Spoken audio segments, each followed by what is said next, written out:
ce rapport me sera remis et j'en tirerai évidemment toutes les conséquences qui s'imposent. Est-ce que vous tirez des conclusions politiques de cette affaire? Est-ce que pour vous elle reflète un problème plus profond encore?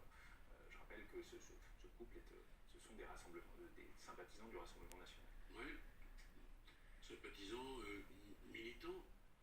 Bah, moi je crains que les paroles de ce type se libèrent. Voilà ma crainte.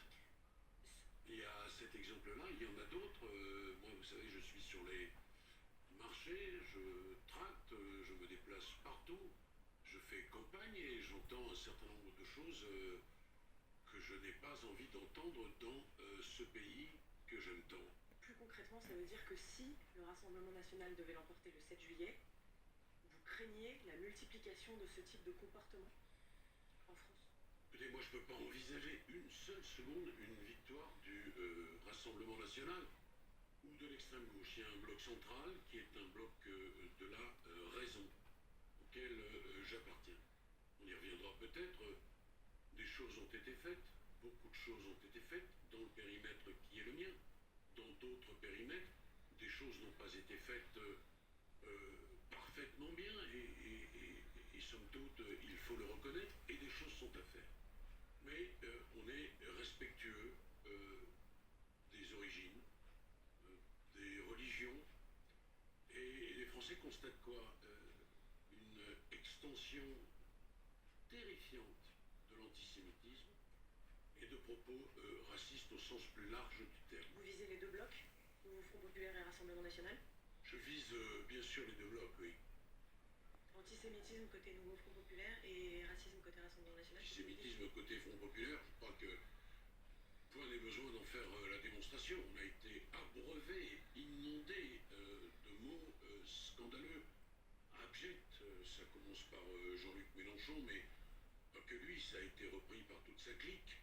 Bien sûr, d'abord l'impossibilité de condamner le Hamas pour ce qu'il a commis, c'est-à-dire des faits de terrorisme dès le 7 octobre. Quand j'ai pris une circulaire qui est une circulaire de grande fermeté pour que l'on poursuive les propos antisémites, j'ai été critiqué par qui? Par M. Bompard, qui a dit que c'était une circulaire insupportable. Et puis il y a tout le reste de ces mots. Ça, c'est un poison absolu. Et de l'autre côté, il reste encore un certain nombre d'individus. On feint de les découvrir au fur et à mesure. Vous voyez, ces deux députés qui ont été investis, mais qui ont tweeté des propos franchement antisémites. Et aujourd'hui, dans le journal Le Monde, une liste longue, une quenelle de Dieudonné avec des noms de gens qui, à l'évidence, ont tenu des propos antisémites et ont une pensée antisémite. Éric Dupond-Moretti, justement, sur la question de l'antisémitisme qui reste haut dans son campagne, après l'émotion suscitée par le viol d'une jeune fille juive de 12 ans il y a une semaine à Courbevoie, une partie de la classe politique, vous l'évoquiez à l'instant, est régulièrement accusée d'être ambiguë, voire accusée d'antisémitisme. Certaines réactions à la suite de ce drame ont choqué. Un exemple, ce tweet du député sortant de la France Insoumise de Paris, Émeric Caron. On va le regarder ensemble, si vous le voulez bien. Ce crime raciste, personne n'en parle. Ce fut le message en milieu de semaine d'Émeric Caron, faisant référence à une autre agression survenue, je crois que c'était au mois de février, une mère de famille rome, enceinte, tuée en Haute-Savoie. Comment interprétez-vous ce type de message? Mais c'est une indignité absolue. Enfin, qu'est-ce qu'il dit au fond?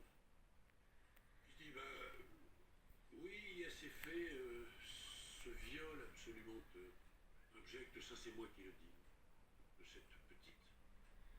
Mais au fond, on peut relativiser ça parce que il y a d'autres crimes qui ont été commis. C'est la hiérarchisation des souffrances et des douleurs. C'est infâme. Enfin, M. Caron est un personnage curieux, je rappelle, dans un tout autre domaine, mais c'est pour vous dire le niveau de sa pensée qu'il avait comparé la corrida à l'excision.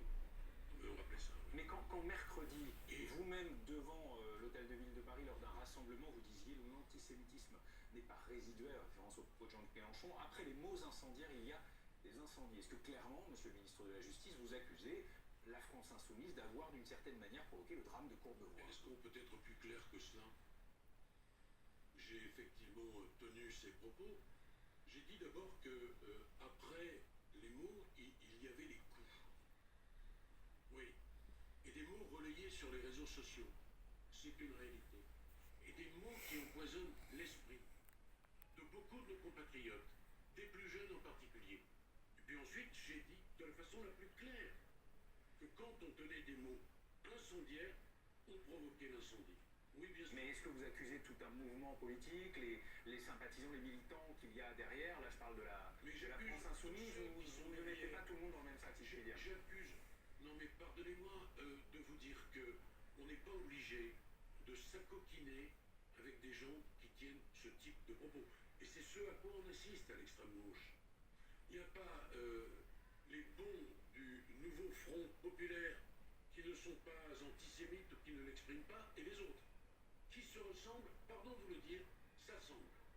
Ça, c'est pour moi une réalité. Et vous, en disant cela, vous parlez donc aussi à tous ceux qui envisagent de voter pour les candidats du nouveau front populaire, pas seulement pour les personnalités politiques que vous combattez. Mais bien sûr, monsieur, j'ai interpellé le président Hollande pour lui dire, mais qu'est-ce que ça vous fait d'être désormais dans une clique qui contient, par exemple, monsieur Poutou, qui dénonce en permanence la police qui tue, qui se félicite quand on tire sur le commissariat avec des mortiers et qui dit c'est un joli feu d'artifice, et qui applaudit le Hamas. Moi, je ne peux pas être ami avec un type qui s'exprime de cette façon, et je ne peux pas m'associer avec lui pour un poste, pour une place. Voici ce que disait Pierre-François Weil, fils de Simone Veil, ce matin, invité de BFM TV. Depuis une quinzaine d'années ou une vingtaine d'années, on parle, à la suite de Jérôme Fourquet, des territoires perdus de la République. Moi, à titre personnel, je considère que Jean-Luc Mélenchon est un homme politique perdu de la République. Et depuis longtemps. Et qu'il entraîne notre pays vers des abîmes extraordinairement dangereux. Pour autant, et comme vous l'avez dit, je ne crois pas du tout que toutes les forces qui sont réunies dans le nouveau Front populaire soient fascistes et antisémites. Est-ce que vous adhérez à 100% à ce que dit Pierre-François Weil? Non. Et je viens de vous dire que, à compter du moment où on s'alliait, on faisait alliance, on appartenait au même groupe que ce front dit populaire. D'ailleurs, entre parenthèses, je pense à Léon Blum, dont Madame Panot, qui entend diriger la France, ne sait même pas qu'il a été parlementaire. Vous avez vu cette catastrophe? Elle a ramé au point d'attaquer la falaise, c'était absolument lunaire, ce qu'elle nous a raconté ici sur ce plateau, en tous les cas interviewé par l'un de nos confrères. Mais est-ce que Jean-Luc Mélenchon est un homme perdu de la République, comme le dit Pierre-François Weil? Mais monsieur Mélenchon veut perdre la République. Et il souhaite sortir de la 5e République. Il l'a dit à de très nombreuses reprises. Jean-Luc Mélenchon, c'est la chienlit, c'est l'invective, c'est l'injure permanente. Je rappelle d'ailleurs, ce n'est pas une anecdote, que la justice, monsieur Mélenchon, il ne l'envisage que collé au mur par la violence. Je rappelle qu'il a été condamné pour avoir bousculé policiers au pluriel et procureur au singulier. Pour autant, est-ce qu'on peut réduire